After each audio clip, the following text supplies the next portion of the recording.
Welcome everyone to the Ananta Aspen Center's Road Ahead. This is a dialogue, a public dialogue with internationally known Kamalnayan Bajaj Fellows of the Aspen Center.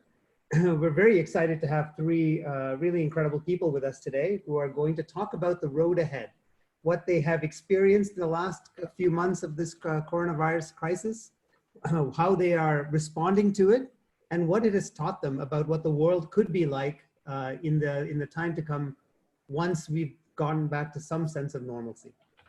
You are all on a webinar, so you will know that there's one way to dialogue with us is there's a Q&A button at the bottom of your screen. If you enter your questions there as you go along, I'll incorporate that into the discussion. Those of you who are joining us on Facebook Live, there is a comment section there as well, and you're welcome to enter comments and questions there, and we'll include that into the discussion. So let me introduce our three conversationalists today. One is Govind Ethiraj. Govind is a fellow of the Kamalnayan Bajaj Fellow Class 1. He's part of the Aspen Global Leadership Network. He's been a television and print journalist covering business for over 25 years. He's an entrepreneur in media and has started Boom, IndiaSpend, and Facts Checker. He's the whole idea here is to for transparency and accuracy and making sure that we can separate fake news from real news. That was a venture he started as part of the Aspen Global Leadership Network, and he was named one of the McNulty Prize laureates for that venture. We also have Manoj Kumar with us. He's a fellow of the Kamalnayan Bajaj Fellowship Class 2, also a moderator and member of the Aspen Global Leadership Network. He's the CEO of Naandi Foundation, which is one of India's largest nonprofits, impacting over 6 million lives. And the services covering from girls' education, unemployed youth, and working with small farmers. He has a venture that is working with 100,000 tribal lives in the hills of Araku and helping them come out of poverty, also planting trees. The organization has planted 25 million trees in the Araku region.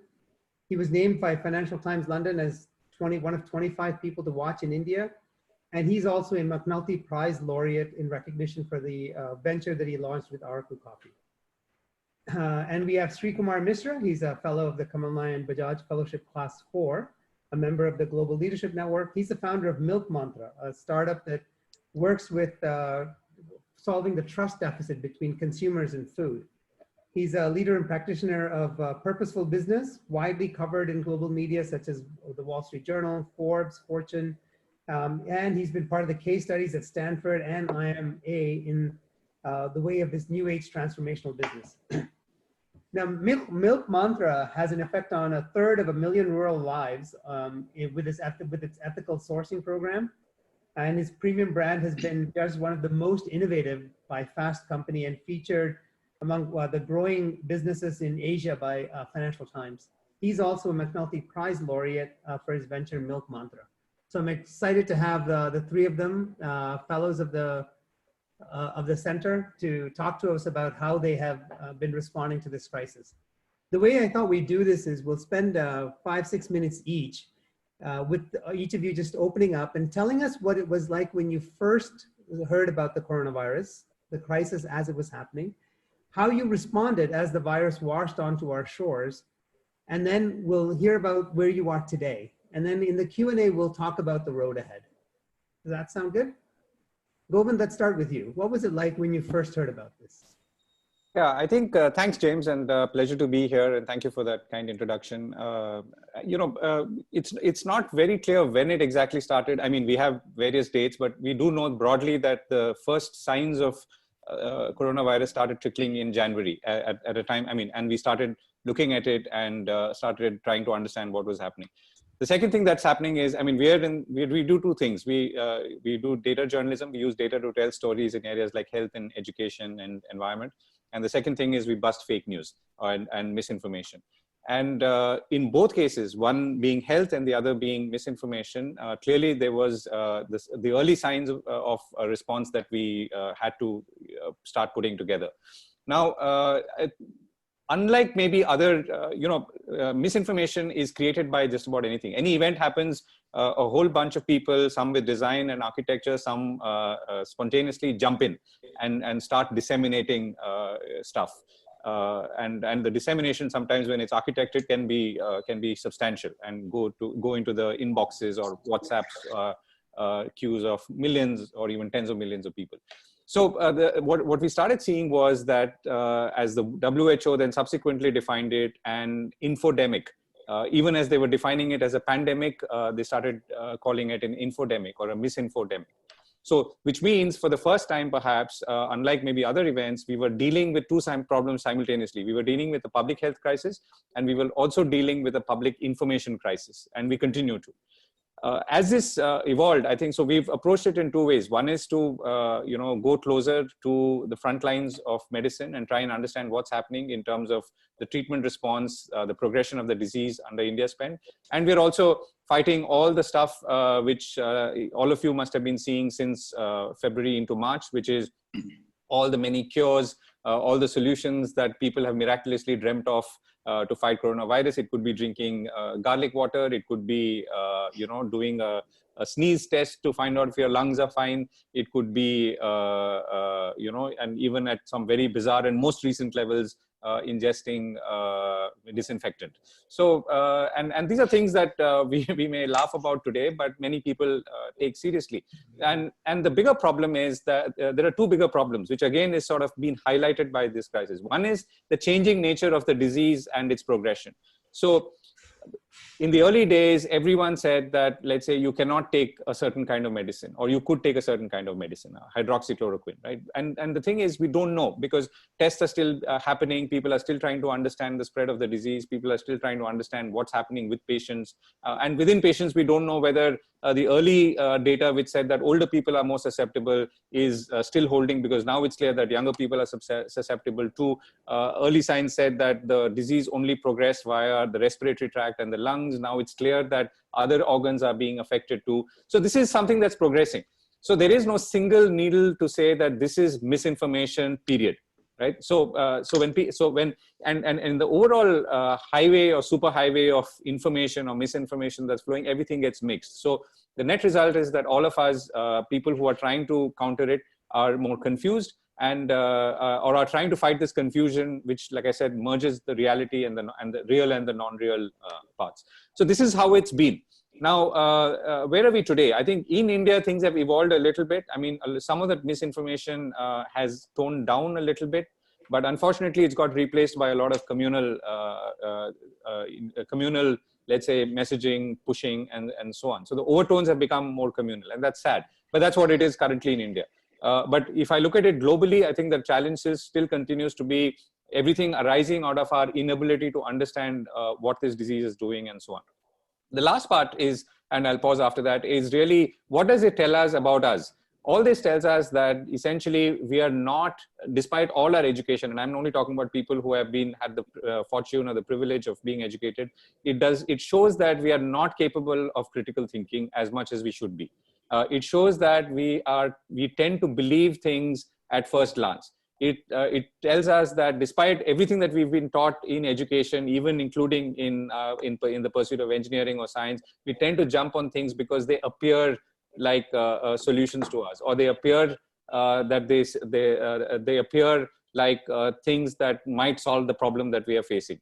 And either because they're simple, either they are easy to understand or easy to believe, or it just seems logical from some stretch. So I think these are the two things that we have to really focus on. I mean, so the problems will continue. COVID will at some point go away as a vaccine is found, or our lives change in order to accommodate for it. But the larger challenge of our inability to be or develop sufficient critical thinking about everything that we consume is going to remain an issue.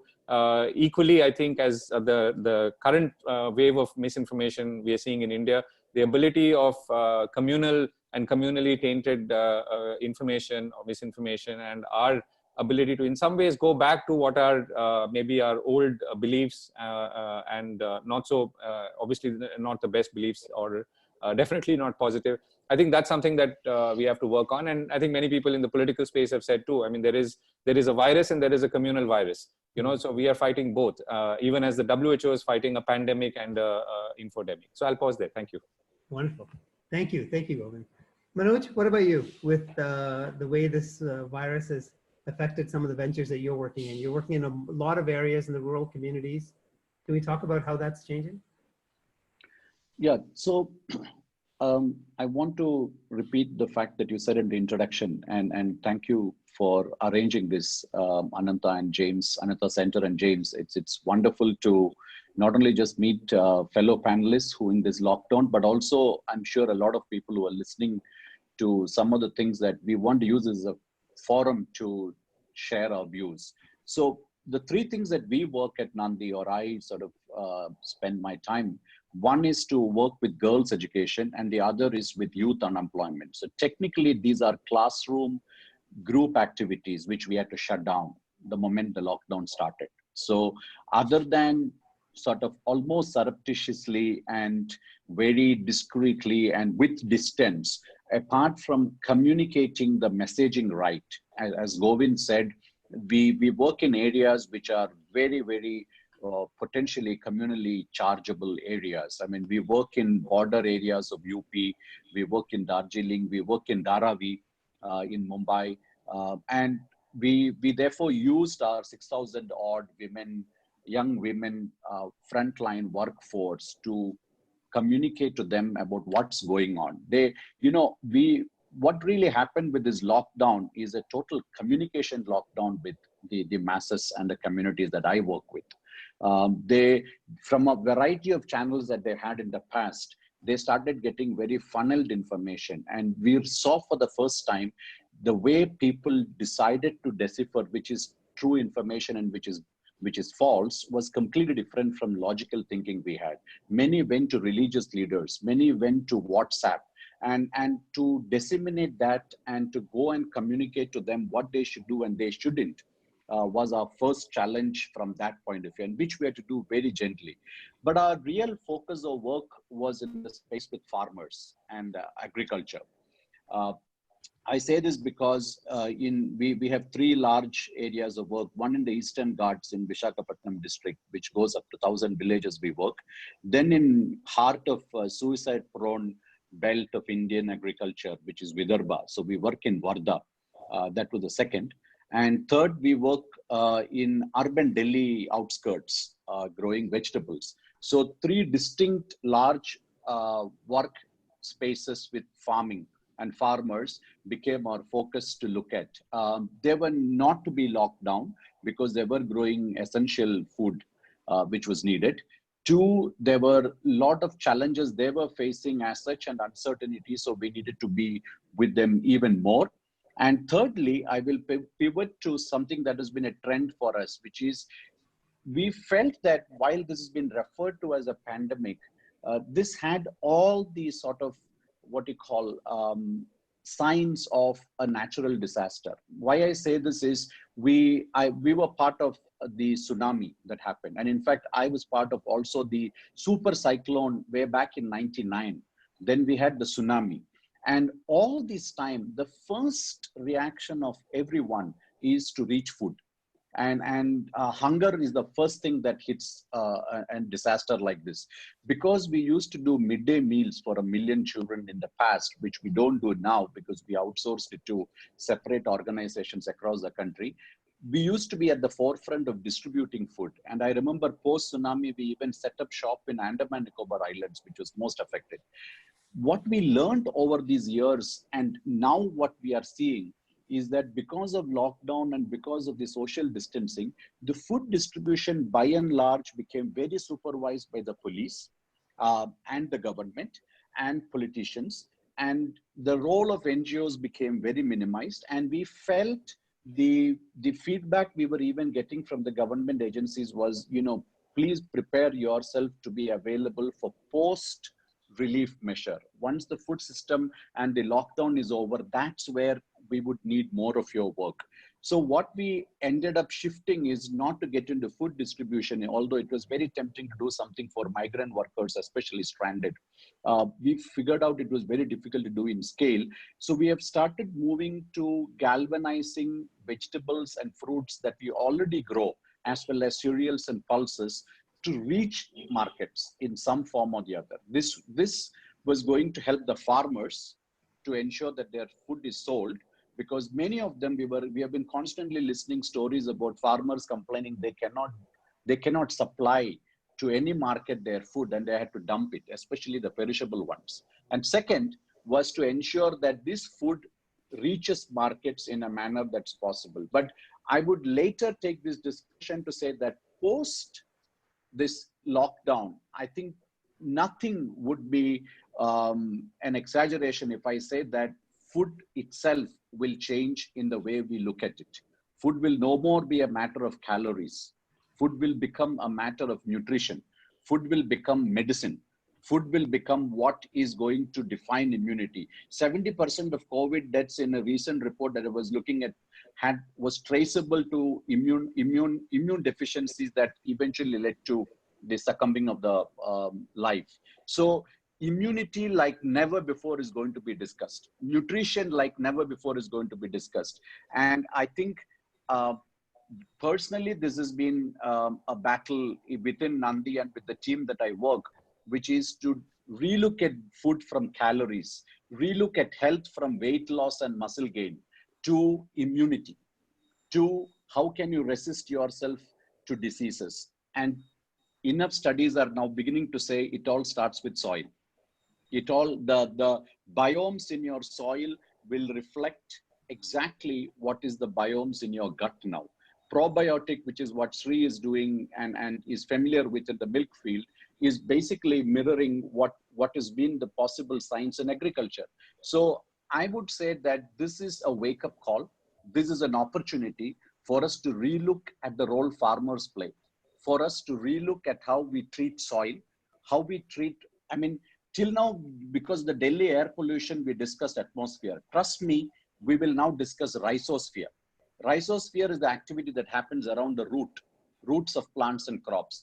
That's going to be discussed. And this leads to what I like to offer to the world, which is please begin to have the humility that life below the soil is far more important than life above the soil. I know it's controversial to say that because we are all above the soil, but our life is sustained by the microbes beneath the soil. And so a whole range of opportunities open up for us to look at food differently, for us to respect where the food comes from, for us, to paraphrase Michael Pollan, it's not anymore you are what you eat. It's going to be you are what you eat eats. So we will start discussing what is plant food. What do we feed plants? Do we even give colostrum to them? How do you make the soil regenerative? All this new science is going to come out. And I'm glad from pure chemistry, we will have some discussion on microbiology. We'll have some discussion on life sciences and fields that were not so sexy for even students will open up. Virologists, immunologists, microbiologists, they will become suddenly relevant. People who will look up, I was just reading again Bill Bryson's book on the human body, and how little the occupants know about it. The fact that we know almost nothing about microbes. The knowledge of microbial wisdom for human species is almost 0.0001%. It is scary. And suddenly, what is funny is, as Govind said, all of us are experts on this virus now. In reality, it's just the opposite. But it goes back, and I want to bring this discussion back, and I'll stop here, which is we will need to be the food generation. And we will have to look at food very seriously if we want to change everything. And what I like best is food is eventually what defines our culture. So here is a chance to reinvent culture too. I'll pause now. Great. Thank you, Manoj. Thank you. Sri, let's talk about your experience and especially the change in the business that you had to do to respond to what the crisis had brought forward. Thanks, James, and wonderful being here. So I'll just probably wind back to mid-March. I remember we had the last board meeting of the company around that time for the year. And as usual, apart from the review, we also discussed the plans for the next year. And the year had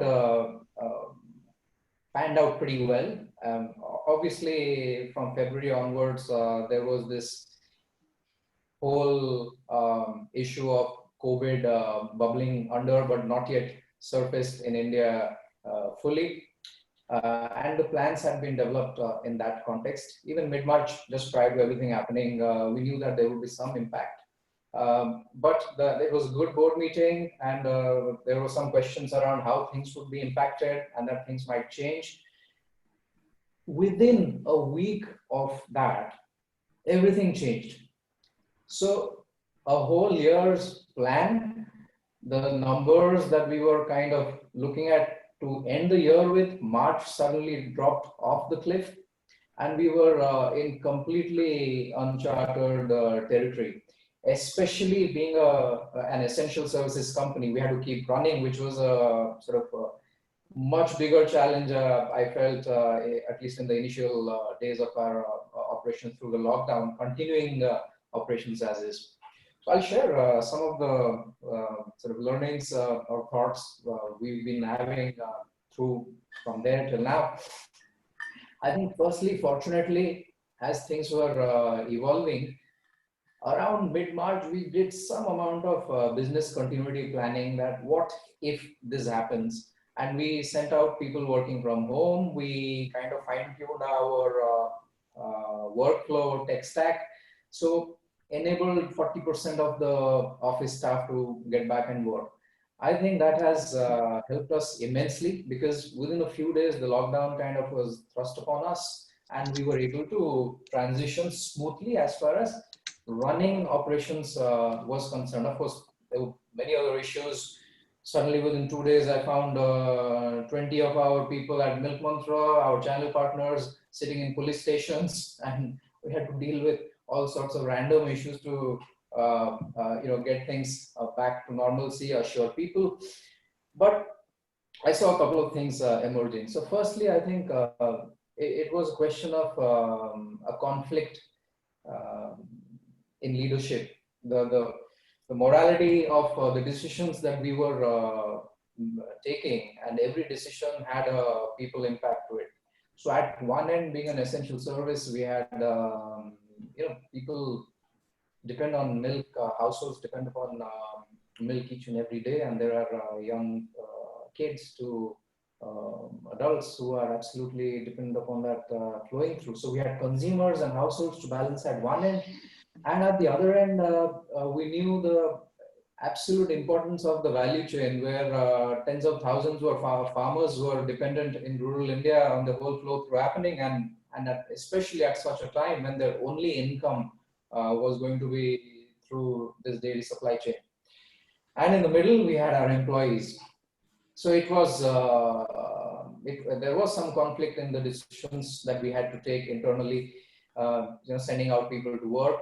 But I think very, very clearly, because of the purpose that we had in the DNA of Milk Mantra, everyone stood up. We haven't come across a single person, either in the front end, back end, in our plants, anywhere, who said, I'm not going to step out and work because of this. People felt that this is our role. We need to do it. We had to, as sort of the senior team in the company and as sort of leaders, we had to ensure everybody's safety, and communication became the most important thing. As every plan changed, as everything that we planned for the next 1 month as a containment plan got changed within 2 days, we realized that the horizon of planning was no longer even a month. It was say 3 days to a week at most. So we planned accordingly, and I think it hinged very importantly on over communicating. So we established procedures across the supply chain, not just communicating with our own people, but externally with the tens of thousands of farmers, and even to the households which our staff would be sort of interacting with. And I think that communication has been going on, and that's been a very important sort of part of this maintaining and managing this. Of course, I mean, both Govind and Manoj spoke about the correctness of the communication, so that itself becomes a challenge. Sometimes we wonder what's right, what's wrong, but then we have to wade through that. And whilst we were doing this, we felt that plans had to become very granular. So we put together a crisis containment dashboard, which was a one-page dashboard with all key metrics that the senior team of the company could look at and decide on whether pursuing a certain course of action is making it more worse or is enabling things to move forward in the right way. So that crisis containment dashboard, which was our internal tool of managing even now, has been of immense use to us. So with all this, we've come thus far, but where are we today? I feel that as we near and exit from this lockdown to get into another lockdown, we still do not have sight of a lockdown exit plan. I think that's very important for everyone across any business, in our personal lives, in our professional lives, and especially how some of the very important value chains that impact people's lives will work. And Manoj spoke extensively about the food chain, which is one of the very important ones. So our inability to model and scenario plan at this stage is a handicap, I would say. We still do not have that critical thinking ability, nor do we have great guidance in terms of what's happening around the world to take learnings from. So there is a clear issue around how well we're able to model things out. And that's something that everyone has to have much focus on. I feel that the way businesses will run in the future will be very different. And that's something which I think we will explore further in this conversation. There are two dimensions to it. I think one is a more shorter, medium term look at how businesses will function. And it's not just something which is very sort of operational in its nature. There will be fundamental differences in the way people will live their lives and how businesses will operate as we move forward. That's a more shorter, medium-term impact and how things will pan out. But more importantly, I feel this is a great opportunity to make long-pending changes in the way shareholder capitalism has been working. This is our opportunity to not just be flow and manage the new normal, but actually have the ability, we have the ability to shape the new normal. And if we could do that in a very purposeful way and press that reset button on capitalism and shape that outcome, then that would be something that one positive thing that would emerge from this opportunity which has been thrust on us. Great, thank you, Sri. So there's a couple of things I want to start with you on. One, before we get to this question about the way shareholder capitalism needs to change, is about communication. You mentioned communication was very important and remains to be very important, but you're also in a situation where your ability to predict and see ahead is actually quite limited. You're working day to day, 3 days ahead, and so on. So how do you communicate when actually you know less? Yes, it is a sort of a challenge that we're kind of grappling with. So what we are communicating more about is, I think, the people dimension of this challenge, as opposed to sort of the business dimensions of the challenge. The way people live their lives, their emotional health, their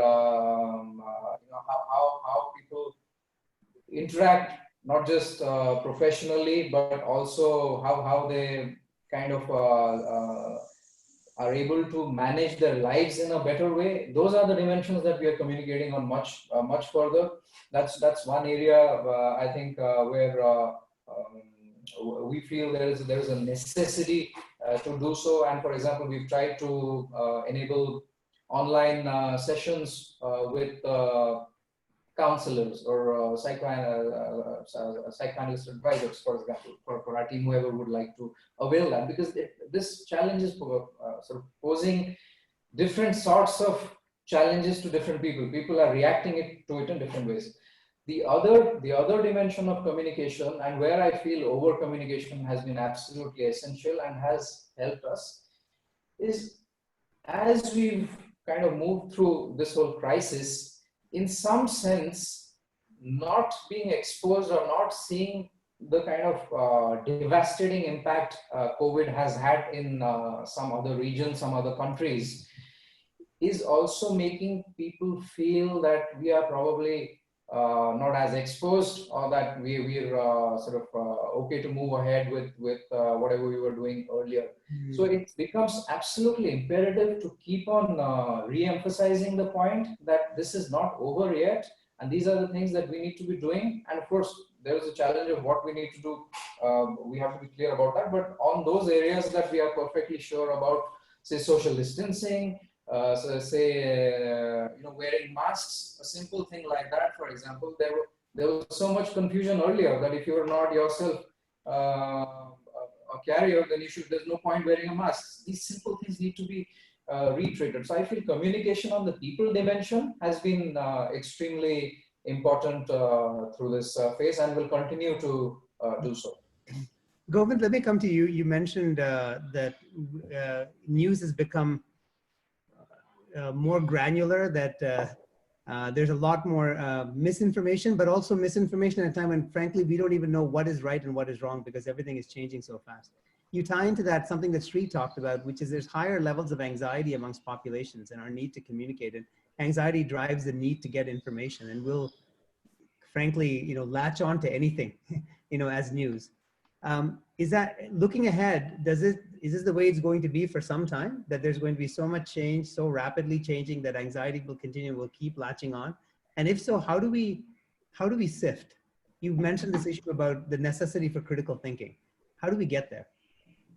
Yeah, I mean, it's something that we ask ourselves almost every day as we see the next forward, which I can assure you there were about 10 very viral posts just in the last half an hour that we've been talking, including that Bombay is going to shut down till the 18th of May, of which there is still no official statement, but there have been several proposals. But so that's how things spread, right? Because obviously there is some fear and concern that the city of Bombay is going to extend its lockdown, and the data is also showing that. But till a decision comes, we should wait.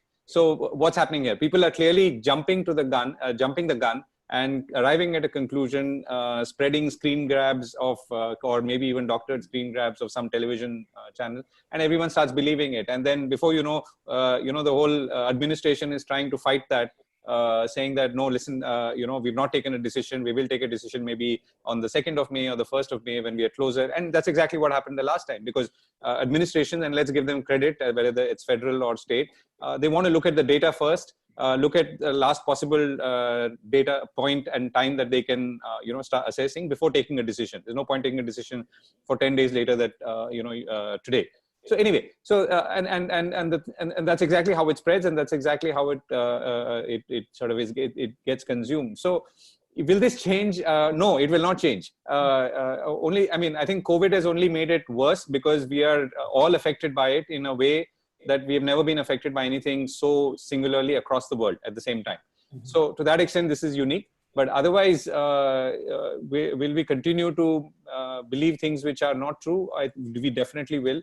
Will that over time increase? That I'm not sure, because obviously there's a lot of fight back going on. There's a lot of technology that's going in trying to stop the problem. We work with Facebook, for example, and when we put a strike on a post that's going viral on Facebook, then Facebook suppresses its distribution. So, and millions of people who may have otherwise seen something that's false will not see it anymore. So there will be solutions like that. I think at a very micro level, almost, a lot of schools are taking the initiative to teach children about consuming information off the internet. This is not just about information and misinformation. It's about saying, how do you consume the internet? How do you deal with the internet? Even you and I, if I had a catch in my back and I went and started Googling and I found webmd.com, which says that there are 8 causes for that catch in the back, ranging from a sprain to bone marrow cancer. Right? And what will I believe? I will obviously, believe, bone marrow cancer as a possibility. So I need to be trained, therefore, or at least self-trained, that I should not be going to webmd.com as a first this thing. Or even if I do it, I only do it to educate myself, but go to my general physician or doctor and then get proper medical advice about what my condition is. And I can, keep going on. But the thing is, so I have to train myself. I mean, if I'm older, there's no one, it's no one's business to sit and explain to me, how things should be consumed. But if I have children in my home, and as we all do, and I think clearly we should be spending more time with them. Schools are beginning to do that.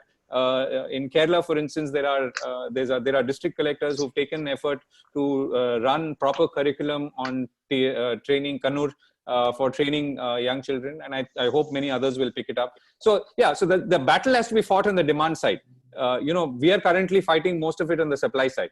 And if we fight that on the demand side, then our overall, hopefully, approach and critical thinking will improve, which will help us as society, not just in the case of fighting specific instances of misinformation.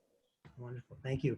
Manoj, I want to come to you. Both Sri and Govind, the last set, have talked quite a bit about the change and uncertainty that's coming ahead. But in your conversation, you were certain about one thing, which is that the nature of food is going to change. The way we absorb, come to and consume food is going to change. And you mentioned the idea of nutrition. Now, today when I look at a label, let me be simple, right? I look at a label and it's very clear what it tells me. But you seem to be suggesting that I need to know not just that I need a carrot, but where the carrot comes from, right? Can you speak about how that's going to shift and change both my relationship with my food, but also the supply chain along the way, and bring into it just not only the idea of the biome that you mentioned, but also sustainability, because that's a question that's been asked, because that also becomes a very important in this discussion, right? Very pertinent question. And so James, if you look at food, I was remembering when I was growing up, whenever I had to eat apples, it was predominantly from Kashmir or Himachal, and there was just one type of apple. Today, when I go to buy apples, they ask me, do you want Chilean, New Zealand, or American? And within American, do you want Gala or 665? So, and the ones that are priced like that have become more expensive. And the choice people make is either ask the question, is it sweet? Or they ask the question, or they look at, is it looking beautiful and, not tampered? So this is the level of our jurisdiction when we come to choosing food at the moment. Now, from there, what I'm saying is people are going to look at, we moved through a time when people said, if you look at label of a food and if you cannot understand what it is written, then probably it's not good for you to eat. That was the best that food experts brought us to in terms of conscience as a consumer. What I'm saying is that will change from two aspects. One is the ecological and planet aspect. So we have forgotten, I grew up, and I'm sure all of us grew up eating what was seasonally available. Now, with the advent of technology, you can eat any vegetable at any time of the year. In the process, you don't realize whether the avocado is coming from Spain or not, or can we have a substitute which is locally grown next door? Forget about the carbon emissions of bringing it, but imagine the kind of cost that you've added to food in getting something that is so exotic to be eaten here. And it doesn't make any sense because there are more, people are now discovering kale and guava has probably more vitamins and nutrition than anything else. And guava is something we grew up with. So the point of looking at seasonality of foods, understanding what is grown topologically. I mean, if you take a region, what Punjab grows is different from what Kerala grows. And there was certain wisdom in how we had a relationship with food. And in fact, food was a byproduct of agriculture, which was a way of living, culture. It has changed to farming and economic activity. So what I would say is what this pandemic brought to us, for example, as a learning is, we were just lucky to have started the city movement of foods. And the idea that cities outskirts should grow food rather than wait for all food to come from somewhere else. And so during this pandemic in Delhi, we could regularly supply food for our regular food buyers because we had very limited disruption. Whereas the coffee that I grow in Araku, I've been struggling to reach it to my regular buyers because it was impossible to courier it because it was dependent on courier services, travel. Sri was struggling with logistics itself. So I want to bring the fact that locally produced, seasonally produced food is going to be the future. That is as far as the ecology is concerned. As before I come to nutrition and the labeling part, I think we use an acronym and we say food will be defined by what I call the PQR index. P stands for, is the farmer who is growing it, is he or she making profits? If it is not, that food is not sustainable and financially viable. You cannot have food anymore produced just on subsidies. Q is, what is the quality of the food that the consumer eats? Is it nutrient rich? Is it immunologically relevant? And can this be traceable to where it was grown in terms of knowing where the food came from? And R is the planet part, which is the food grown in a regenerative manner? Can that soil be reused? Can the plot of land be reused? Can the seeds be reused? So PQR index, to use a mnemonic now, will become the determinant of how food will be. And I think that's going to be relevant. So we should start asking questions. And as to James' earlier point with Govind, I think we have a responsibility as leaders, as people who have educated, to not just consume food blindly by sheer taste or looks. We need to ask these questions. This will be our first activism to helping farmers, to helping this planet. Ask the question before you eat, before you even ask the price, ask the question, where is this made? Who made it? How was it made? What is inside this? If we can change this, and I'm hoping that this becomes part of learning in schools. I hope children grow up to do it. I don't know if you're aware, in France, they launched an app. And all that the app did was you could go and check whether this food scored well in terms of all these indices I said. You will not believe, I had friends in Paris call me and said, this is 6 months before the epidemic outbreak. It said that their children gave up junk food because they would go check with the app on the food what the app score was. And if it was less, they would say, oh my God, we won't touch this. So the idea of using technology and information to give consumer the information needed on judging food will be a new revolution. And that would be the next one after the mobility apps. It will be judging food on these aspects. And once that happens, I think we will have a new movement. The beauty about this is everyone consumes food. I mean, what I say is irrelevant to people who don't take food at all. I agree. But for everyone else, this is very valid and you have a role to play. Ask the question, what's the food you eat? Who grows it? How was it grown? How much distance did it travel? And people will be forced to, producers and companies will be forced to put that out there. But I would like for a label not on organic as of now. I want a label which says, is the farmer who grew this making profit? Yeah. Yeah, sorry. No, go ahead. Or is this, can you disclose what are the nutritional values of this food? And lastly, was this grown in a regenerative, ecologically sustainable manner? I mean, if we can ask these questions, I mean, triple bottom line, what we spoke about should come on to every food that we put in our mouth. And mindless eating, pun intended, should change. The time has come. Yeah, so this PQR model that you talked about requires a different relationship between me as a consumer and the farmer. I mean, today between me and the farmer, there are many, many people, including packaging and everything processing before it comes to me. You're talking about a completely different set of relationships. How do we get to that level of granularity, changing from the person who's making it to me? So fundamentally, it will also be a function of, as I said, the distance between the farmer and you. You know, that's why I'm saying we need to rethink how cities are fed hereafter.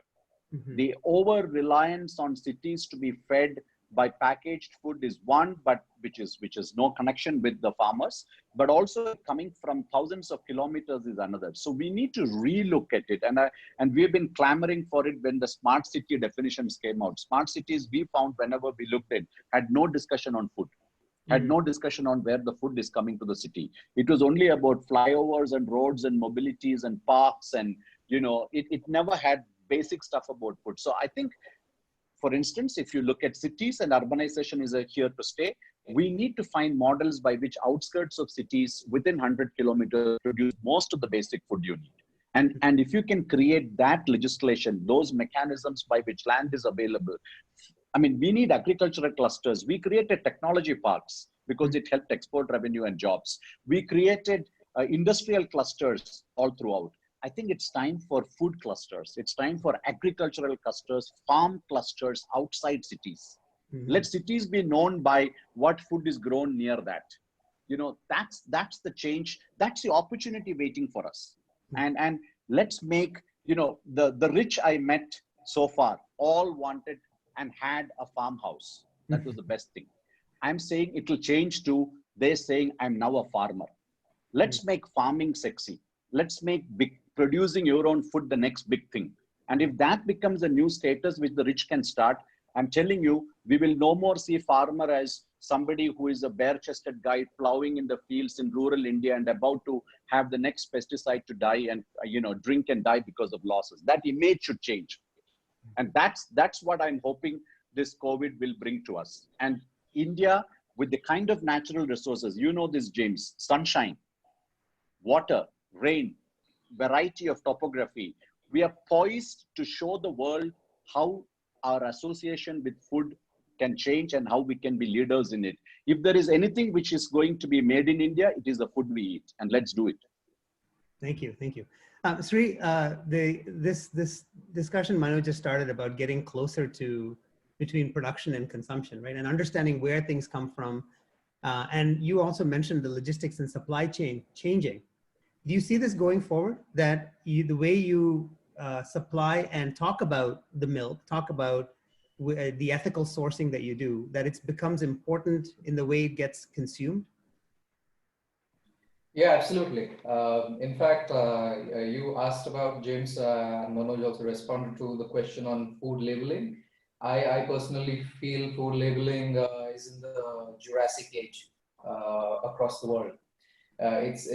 Food labeling is nowhere close to what it should be in terms of what people actually need, and it's way behind the evolution of everything else that we consume. Okay.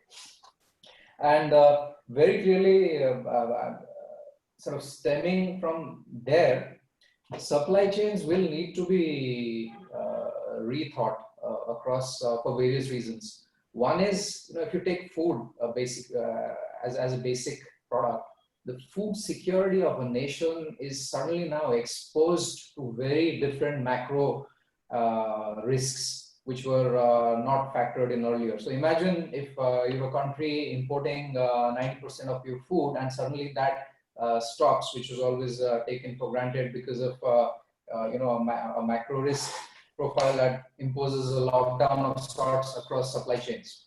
So those are pretty serious scenarios. Secondly, the carbon footprint of what we eat today is immense, and I think the discussion should actually be taken beyond food as well. I mean, ultimately we're a consumption society. There are so many products, there are so many services we consume today.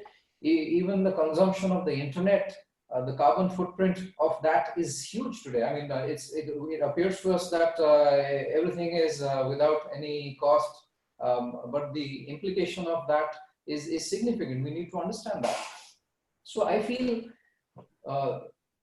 businesses really need to address both of these pieces very carefully in terms of the way they are structured, and that leads to wider discussion, like we said, I mentioned about shareholder capitalism. And secondly, I think as consumers, we have a lot of power in our hands, just like democracy has bestowed power in the hands of voters. Some people might think that it really doesn't matter, but it does matter if we make that effort, right?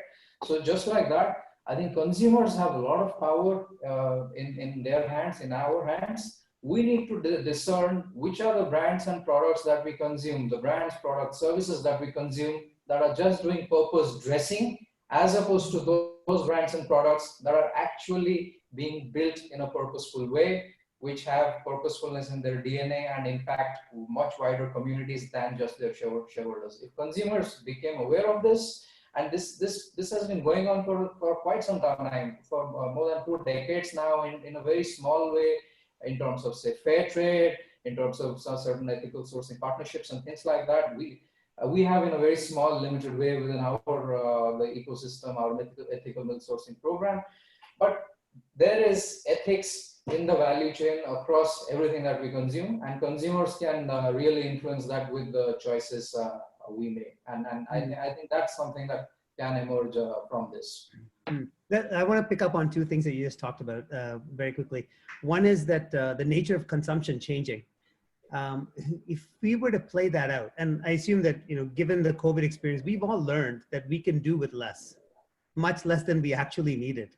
And I've seen this around, many of us are learning that even after this is over, we're just all going to do with less. That's a massive change in the business environment. If you think of GDP driven by consumption. So when you think about planning, I mean, okay, you're in milk mantra, everybody will need milk. That's a different market. But the idea of business planning in an environment where consumption patterns are going to shift so dramatically away, becoming less. And second, coming to this point about, a different kind of shareholder capitalism, where people are going to be more inquisitive. As they're inquisitive about food, as they're inquisitive about news, now they're going to become more inquisitive about companies. How do you plan? How do you look ahead to the next quarter, next year? I wish I could pretend that I had the answer to that. But yeah, this is exactly the kind of questions that everybody's grappling with right now and needs to be thinking through very, very clearly. So I think few things. There is clearly a demand impact right now. This kind of supply shock that's going on in a prolonged way will lead to some kind of a prolonged demand impact. Good or bad, I think that question remains to be answered. Obviously, there's a lot of superfluous consumption, which is not good. It's sort of being a highly consumption-oriented society isn't the best way to live our lives. But clearly, we need consumption in various other aspects for the economy to be also thriving. Having said that, I think in this new normal, people across major economies have now lived a life of lockdown, and we know habits form within 21 days. And we are going through several cycles of 21 days now. Will this have a prolonged impact in the way we consume? Yes, I think so. So from a planning perspective, I believe that there has to be a shift of the curve. Businesses that were used to operating at with a curve at, say, an index of 100 will need to plan to be fully sustainable, viable at even 60% of that curve. And that's a major shift in thinking in terms of sustainability, in terms of scale. And I think it's important from a business continuity planning to have that in our horizon very clearly. And of course, everything above that, as things pan out and responsible consumption goes up, it goes straight away, you benefit from that. I think that's one piece of it. I think the second piece related to this is about kind of the absolute vivid interconnectedness that has emerged from this, and in many ways. So as business leaders, you cannot be sitting on the sidelines. I think you have to be engaging fully now, and by that, in very different contexts. I'll share with you a small example. When we kind of emerged into lockdown and suddenly started operating, we faced so many other challenges, and we said, what the hell is sort of the regulatory framework, the government, the police, the administration, what are they doing? But when we started engaging with them, they were very helpful. They wanted to come forward and say, what are your problems? Let's solve it. And I haven't seen that responsiveness earlier. And I think, from a sort of business robustness, continuity planning, it's very important for leaders to have a much bigger sight of externalities and the interconnectedness that exists, and be able to be engaging with it very, very clearly. The larger problem around, so the second part of your question, James, was around the piece of responsible capitalism. Yeah. Planning. So yeah, no, I have always been a sort of passionate believer of responsible, purposeful, conscious capitalism, whichever term you think about. And I think businesses, large businesses, startups that are starting out, everyone has to put purpose at the core of the business. Okay. if the dimensions of how businesses are valued will change, and that will happen when consumers think differently how markets value you, this change will automatically happen. And responsible capitalism has several dimensions. I don't think we have time to kind of get into the sort of details of it, but I feel this is really the causal platform, the dislocation that we needed of sorts to think back, to sit back and think. There have been, of late, in the last 2 years especially, a lot of thinking around this aspect, and this clearly provides us the opportunity to think about what the purpose of business is. How can we shape the business model around that purpose and still be generating fabulous returns for shareholders, but not at the expense of enhancing inequality or fostering more adverse climate change. So those, which are two of the largest problems that sort of face the world. I think business is a powerful force to make big change happen, to solve some of those large problems. And if small businesses, mid-sized businesses, and large corporations really put that purpose in focus, and I think they will be compelled to do so now, then that change will happen. And that's something which will lead to a resetting of this capitalism, which has to happen for us to be able to shape the form of this new model. Thanks. Thank you, Sri. Govind, I want to come to you for one last question. Excuse me. Sri mentioned interconnectedness. So with all the plethora of news that's out there and all the uncertainty that's going on that you had talked about, I want to share an experience. I tend to go to my WhatsApp groups from people all over the world who give me on the ground information of what's true and real. And I find that curated news is actually, in its personal experience, is actually more authentic, more accurate, and more recent than what I used to read in the press. Has the nature of the way news is going to be consumed, generated and consumed, and the closeness that I now have to the generation of it, is that going to change? James, this is a very, very important question. And what you're saying is really maybe the symptom of the disease. The disease is that we've lost trust. We do not trust media or mainstream media anymore. And we trust a lot of people, including obviously people in our peer group who are knowledgeable, intelligent, at the place where you think that event is happening, and therefore you trust them. So there are two parts to it. One is, will people continue to trust in the near term those who they are close to them, one way or the other? I think the answer is yes. On the flip side, I think the challenge upon media organizations, mainstream media organizations, to get their act together, so to speak, and use the skills that they have to objectively report on issues, on events, on pandemics, as it might be, is ever greater. The ability of, I mean, this is obviously with some bias, the ability of a trained journalist to report objectively, if that journalist is doing so, is far greater than anyone to go and collect. If tomorrow there is a fire or there is a natural disaster, it's not anyone's job to go there, but it is a journalist's job, if that journalist is doing it well, to go and report from the ground and report on things objectively, ask people questions, tough questions, get answers, put it all together and present it to an audience, which could be you or me or whatever. There is clearly a gap there now.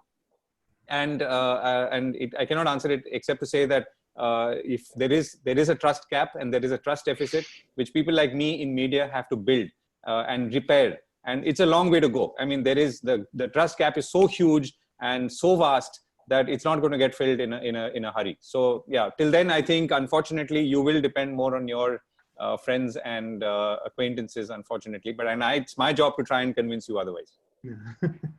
Thank you. And thank you all. We're coming to the end of it. I want to give each of you a quick one-sentence question.